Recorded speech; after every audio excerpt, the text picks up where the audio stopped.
Bonjour à tous, c'est vraiment passionnant, c'est direct du Midi en Bourgogne-Franche-Comté. On rencontre chaque jour des gens incroyables, comme Alain Barbarin. Bonjour Alain. Bonjour. Alors vous êtes taxidermiste depuis plus de 40 ans, ici à Messigny et Ventoux. Ce qui est dingue, c'est que c'est un monsieur qui vous a tout appris. Oui. Voilà, il était taxidermiste. Oui, tout à fait. Et ça fait maintenant 40 ans que vous faites ce métier. Alors derrière vous, il y a des dizaines de bêtes. En fait, ce sont des produits que vos clients vont venir chercher. Des commandes que les clients vont venir chercher. Je travaille sur commande uniquement, voilà.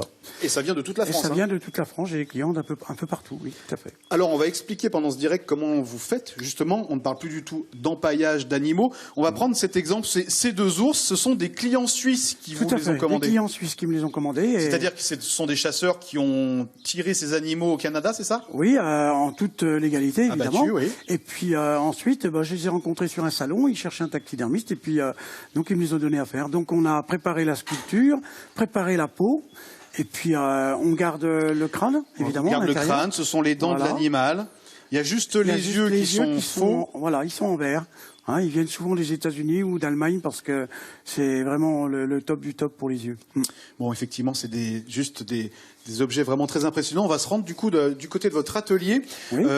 Il faut combien de temps quand on vous amène une peau pour que vous puissiez la rendre travailler? Vous avez un carnet de commandes énorme, hein, c'est ça? J'ai un carnet de commandes assez important. Au niveau des délais, c'est assez long quand même, oui.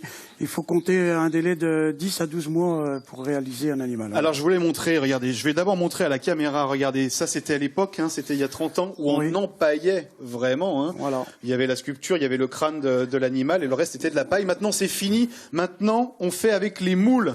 C'est du moule et c'est de la mousse de polyuréthane. Là, on a un moule d'un chevreuil, d'un ibex, un chevreuil du Kazakhstan, un cerf du Kazakhstan. Non, un bouquetin, pardon. Un bouquetin du Kazakhstan. Bouquetin du Kazakhstan que vous nous avez préparé, on peut voir. Oui. Donc, une fois que vous avez fait le gabarit, il ne reste plus qu'à mettre la peau, c'est ça? Tout à fait. Vous voulez que... Ah ben, je voudrais bien voir. Tiens, regardez, on va la poser tout de suite. Comme ça, vous allez vous rendre compte par vous-même. Alors, évidemment, j'avais fait un peu de préparation avant, hein, parce qu'on peut pas... Voilà, en fait, ça vient comme ça. Ici, on a des petites épingles. La peau a été entièrement tannée, bien entendu. Voilà, elle a été préparée, travaillée, etc. Donc, on regarde qu'elle s'adapte bien sur la forme avant de commencer. Vous savez que ce métier est décrié, hein? Oui, je sais, oui, c'est vrai. Qu'est-ce que vous pourriez dire aux gens qui s'offusquent de voir ça? Moi, je trouve que c'est dommage parce que c'est un métier comme un autre et puis qu'en fait, ça permet de conserver des animaux et puis de pouvoir les regarder, de les montrer à nos enfants, aux personnes âgées, aux gens qui n'ont pas forcément l'occasion d'aller en forêt ou dans ces pays pour les voir vivants, quoi. Hein. Donc, je trouve que c'est quand même un bon compromis aussi pour voir tous ces animaux. Voilà. Ouais, effectivement. Je vais prendre un peu d'avance, je vais rejoindre un de vos clients pendant que vous êtes en train de finir d'habiller le bouquetin. C'est Joël qui est un chasseur qui fait maintenant, vous travaillez depuis assez longtemps avec Alain, c'est ça Joël? Vous lui confiez toutes les bêtes que vous tuez à la chasse? Oui, à peu près, oui. De toute façon, pourquoi est-ce que c'est un bon taxidermiste, Alain? Ah oui, c'est un bon taxidermiste, ça c'est sûr que c'est pour ça qu'on vient. Hein. De toute façon, oui, il est minutieux, il aime son boulot et automatiquement, ça peut faire que bien, quoi. Alors vous êtes un chasseur, vous m'expliquez que vous, c'est pas du tout les bêtes exotiques des pays d'Afrique, vous, ce sont les bêtes de vos régions. Voilà. Oui, c'est les bêtes de la région, hein. Chevreuil, biche, sanglier, fouine, lièvre, enfin tout ce qu'on peut trouver dans nos régions ici, quoi, françaises, canards, tout ça, quoi. Alors Alain, vous avez une autre pièce qui est juste incroyable, c'est ce bison canadien. Ça vient d'où ça? Qui vous l'a amené? Ce sont des clients qui vont chasser à l'étranger, un peu partout, au Canada, et donc qui me rapportent ces trophées pour que je leur taxidermise, voilà. Alors quand on est chez vous, on se sent vraiment dans un muséum d'histoire naturelle. C'est-à-dire qu'on peut aussi voir ça de cette façon-là, la taxidermie. C'est aussi l'amour de l'animal. Alors c'est l'amour du vivant que vous essayez de rendre sur des animaux morts, en fait. Oui, je pense que si on n'aimait pas les animaux, on ne pourrait pas faire ce métier-là. Contrairement à ce que certaines personnes pensent, c'est un peu comme la chasse. Les gens croient que les chasseurs n'aiment pas les animaux.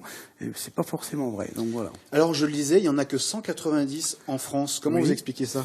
On est de moins en moins nombreux. D'abord, c'est un métier qui est quand même compliqué. On le donne à faire sur 2 ans, l'apprentissage, mais je pense qu'il faut beaucoup plus de temps. Et puis, c'est un métier qui est pas non plus toujours... Il a des côtés un peu... Il faut mettre les mains dans le cambouis, comme font les garagistes. Hein. Il y a des parties qui sont pas... Là, vous voyez le côté artistique, mais il y a aussi le reste. Hein. Oui, parce que vous recevez par la poste en colis, vous recevez les cornes, le squelette et puis la peau, et puis vous devez tout faire. Voilà, quand il s'agit d'animaux qui viennent de l'étranger, mais les animaux qui viennent de chez nous, c'est bien entendu qu'on est obligé de les décortiquer, de les dépouiller, de les préparer. Bon, voilà. Qu'est-ce que vous diriez une dernière fois aux téléspectateurs qui peuvent toujours trouver ça assez étonnant? Eh ben, je leur conseille de venir me voir. La porte de mon atelier est ouverte et puis je pourrai leur parler de mon métier, puis peut-être que les convaincre et puis ils verront par eux-mêmes. Bon, en tout cas, ce qui est sûr, c'est que c'est fini l'époque. Ça, c'est une légende. Hein, les gens qui viennent apporter leur animal de compagnie décédé, vous faites ça très rarement. 3, 4, vous me disiez. Oui, on en fait 3, 4, 5 par an. Ça se fait de moins en moins. Mais c'est vrai que c'est d'abord un travail compliqué. Il y a plus beaucoup de monde qui peut le faire. Et ouais, c'est très difficile en fait. Bon, ben voilà. En tout cas, on comprend pourquoi vous êtes l'un des meilleurs en Bourgogne-Franche-Comté quand on voit le travail que vous effectuez. Il y a du temps d'attente. Hein. Quand vous amenez une bête, il faut du temps, mais ça en vaut le coup d'œil. Voilà, c'était taxidermiste, naturaliste, et vous l'avez compris, on met plus de paille dans les animaux maintenant.